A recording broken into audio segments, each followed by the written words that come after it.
evening, humans. Tonight, I have an urban legend based on true events. Here is the story. The thing that stood behind me. We took the picture because everyone was pretending to be happy. The cabin belonged to my Uncle Rob, the kind of guy who thinks nature fixes everything. My parents were fighting about money. My older sister Claire hated being away from her friends, and I just wanted a weekend away from all of it. Rob's solution was a 3-day family reset in the woods. No service, no stress, he had said, smiling too wide as he jingled the keys. He lied. There was some service, just enough to receive bad news and creepy notifications, not enough to escape them. The cabin sat at the edge of a huge forest, tall pines crowding around it like they were gossiping. Behind it, a narrow path sloped down to the lake that looked black even in full daylight. Rob said it was from all the trees reflecting on the water. Claire said it looked like a hole where the world forgot to finish loading. First night was awkward, but normal. We grilled hot dogs, argued about board games, watched the fire die down in the fire pit. But the second day, things felt almost okay. My parents weren't snapping as much. Claire even laughed once at something stupid I said. And then my mom decided we needed a family photo. We're never all together anymore, she said, waving her phone. Come on, just one picture before the sun sets. We lined up on the deck, the lake and the forest behind us. My dad wrapped an arm around my mom. Claire stood on my other side, chin lifted in that way she had, daring the camera to catch her off guard. Uncle Rob set the phone on the railing, but on the timer and rushed to join us. Everybody smile, he said. 3, 2, 1. The phone flashed. The picture looked fine at first glance. Mom said, oh, it's perfect, and we went back to pretending the world wasn't quietly rotting beneath our feet. It wasn't until later when the power went out and we were killing time with flashlight games that Claire said, let me see it again. We were all sitting in the living room, me on the floor, Claire sprawled on the couch, our parents at the table playing cards by lantern light, until Uncle Rob was outside messing with the generator. I handed Claire the phone. The only light in the room came from the lantern and the small, cold glow of the screen. She zoomed in and started snorting at everyone's faces. Oh my God, look at Dad's squint, she said. He looks like 2 milliseconds from a sneeze. Let me see, I said, crawling closer. She pinched the image, dragging it over each of us. Mom looked like she was typing. Mom looked like she was trying too hard. Rob's smile was crooked. I had my unusual half smirk, like I didn't trust the camera. Hold up, Claire said suddenly. She pulled the image to the right, over the background, over the strip of wooden deck behind us, over the trees. Do you see that? She whispered. In the photo behind Claire, just between her and the nearest pine, there was something. At first I thought it was just a shadow. The forest was full of them. Dark smears between trunks, vague shapes where the light didn't go. But this wasn't a smear, it was a shape. Tall, thin, body too narrow, arms too long, hanging past where its knees should have been. The head was wrong, small and tilted like it was listening. It looked like a person whose proportions had been quietly rearranged when no one was looking. What is that? I said. Claire zoomed in until the pixels broke apart. The figure stayed wrong. There was no face, just a pale blur where features should be. The more you looked, the less it resembled anything human. It's behind me, she said. I heard something tight in her voice. Probably just a tree, I lied. An illusion or whatever. Trees don't lean in like that. And look at the feet. She zoomed down. The bottom of the figure ended before the deck. No legs, no feet, just a fade into nothing, like smoke. We both went quiet. Mom called from the table. What are you two whispering about? Nothing, Claire said quickly, locking the screen. Just a really bad angle. She tossed the phone back to me like it was hot. I kept catching myself looking at the deck door after that. It had a narrow window in it, smeared slightly with the fingerprints. Nothing stared back at me, just our own reflections and the occasional flutter of insects near the porch light. The generator kicked in half an hour later, and the lights came back. We put the photo out of our minds the way you push weird dream back into the dark. It didn't stay there. That night I woke up thirsty. Cabin was quiet. My parents' room door was closed. The couch where Claire had been reading was empty. I assumed she had gone to bed. The kitchen was all glass and angles, a big picture window framing the darkness outside. I tried not to look at it while I filled a glass from the tap. Of course I looked away. The forest was a wall. The porch light only reached a few feet before dying, swallowed by black. The glass reflected my own face, pale and warped, and behind me in the reflection someone was standing in the doorway. I froze, the glass overflowing in my hand. Slowly, very slowly, I turned around. The doorway was empty, just a hall leading back to the bedrooms. I let out a breath I didn't know I had held. The water had spilled onto the counter, trickling down my wrist into a tiny cold stream. Get it together, I muttered. I turned back to the window. This time I saw it outside. For a second I thought it was a tall branch. Then it moved, just a slight shift, like a person adjusting their stance. A figure was standing at the tree line at the edge of the yard, exactly where that shape had been in the photo. Too tall, too thin, arms hanging. It didn't come closer, it didn't wave, it didn't do anything at all, it just stood there, angled slightly towards the house like it was watching. I blinked hard. When I opened my eyes, it was gone. The yard was empty, the trees were just trees.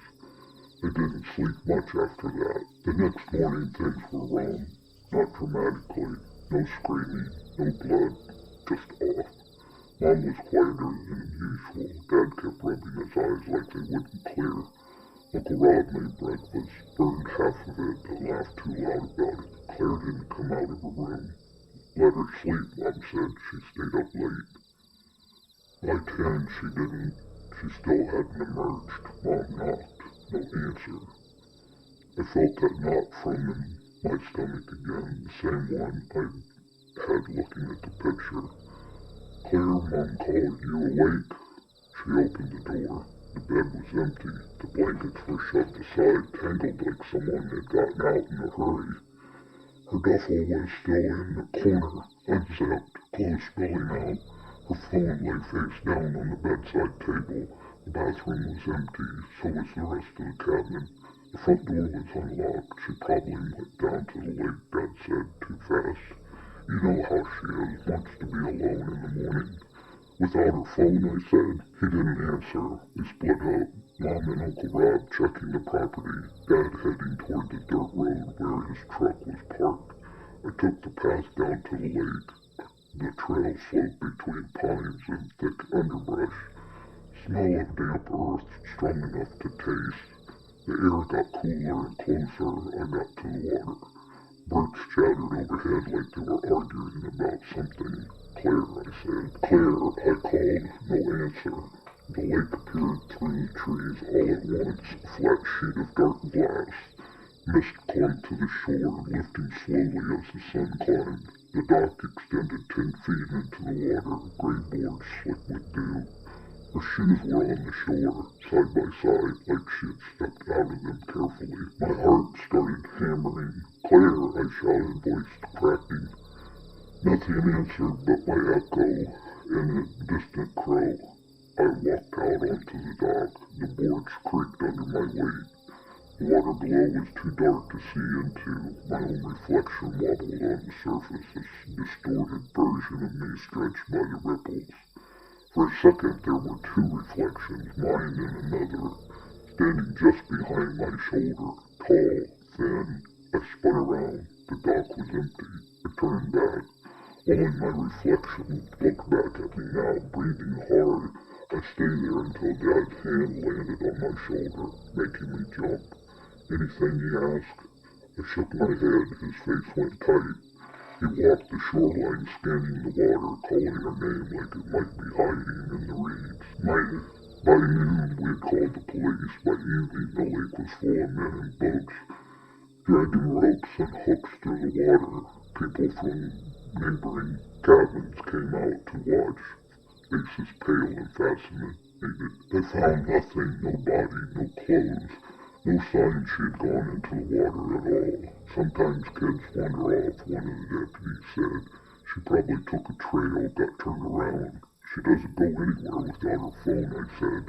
Mom clutched it in a tissue like it was something fragile. It wouldn't turn on, the battery was dead. Could have gone to find a signal, the deputy offered. Night fell, they searched for flashlights and dogs. The beams cut through the trees, making the shadows look sharper. Every time I blinked, I saw that figure at the edge of the yard again. Too tall, too still. The search went on for days, and the third day they called it a scale-back effort. That's what they say when they're still looking, but they've stopped expecting to find anyone alive. We stayed a week. My parents didn't want to leave without her. They also didn't want to stay in the cabin another second. It was just like living inside a question mark. The last night I sat on the floor in Claire's room, scrolling through her dead phone while it charged. Most of it was what you'd expect: texts with friends, playlists, photos of our cat, and then I found a hidden folder. A lot of people don't know you can hide albums on your phone. Claire did. Inside were maybe 30 photos. Every single one was a picture of her. Different clothes, different days, different lighting. In all of them, she was in front of a mirror, sometimes smiling, sometimes pulling a face, sometimes just staring. As I flipped through them, a pattern formed in the back of my mind. In the earliest photos, her reflection looked normal. In the later ones, it didn't. Tiny differences at first, the angle of her head, the way the eyes seemed to focus slightly elsewhere. In one, her reflection's mouth was a little more open than hers. In another, the hands didn't quite match. And in the very last photo, taken the night before she disappeared, her reflection wasn't looking at the camera at all. It was looking over her shoulder at something behind her in the dark doorway of the bathroom. A tall, thin shape, arms too long. The time step on that last photo was 3:17 a.m. I locked the screen, hand shaking. My own reflection in the dark window stared back at me, eyes wide. It felt like realizing the monster in the closet had been standing behind you the whole time. We left the cabin the next morning. They never found her. The official story is that she wandered into the forest, got lost, and succumbed to the elements. There are missing posters with her face on them in gas stations 2 towns over.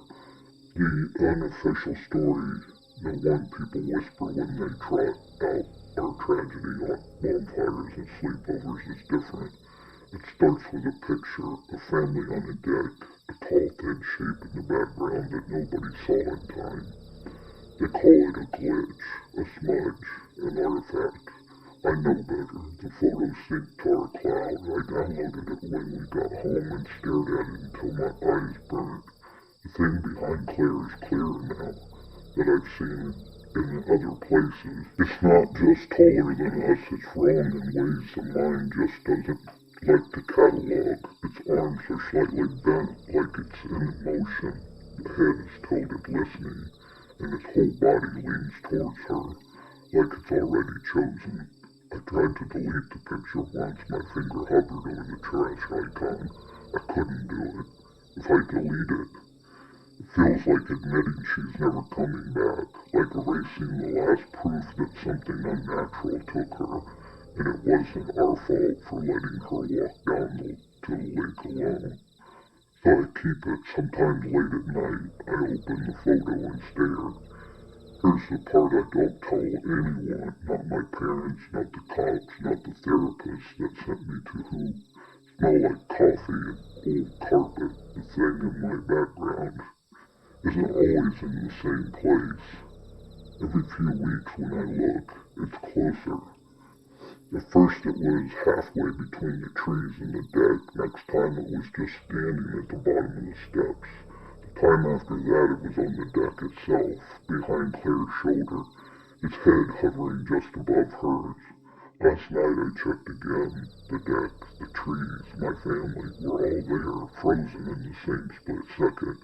But the tall, thin shape is gone. For a heartbeat I thought maybe I'd imagined everything. Maybe some update, some glitch had scrubbed out the weird artifact. Maybe I'd finally lost it. Then I noticed my own reflection in the black part of the screen. Not the little ghost of myself on the glass, the reflection within the photo. You know how in some pictures you can see the photograph in a window or a shiny surface. In the photo, in the glass of the cabin sliding door, there's a faint reflection of a person holding the phone. Only I wasn't in the picture. Uncle Rob had set the phone on a railing with the timer. No one should be there. But someone is, a tall silhouette, thin and too straight, arms hanging loosely at his side, standing just behind us, right where the camera would be, watching. The phone's screen dimmed and went dark in my hand. My own real reflection peered back at me from the dead glass. For a second, my shoulders looked narrower, my arms longer, my head tilted slightly to the side, like I was listening to something just behind me. I blinked and it was just me again. I don't go near mirrors at night anymore. I avoid full-length reflective windows. I walk quickly past storefronts after dark. When I shower, I wipe the steam off the bathroom mirror in small, nervous circles, never clearing the whole thing at once. I'm afraid that one day I'll see that Claire saw, that moment when her reflection is no longer yours, and something tall and patient is standing behind you just out of frame, waiting to be noticed. Did you find that scary? If you did, like and subscribe. Have a scary night and spooky nightmares.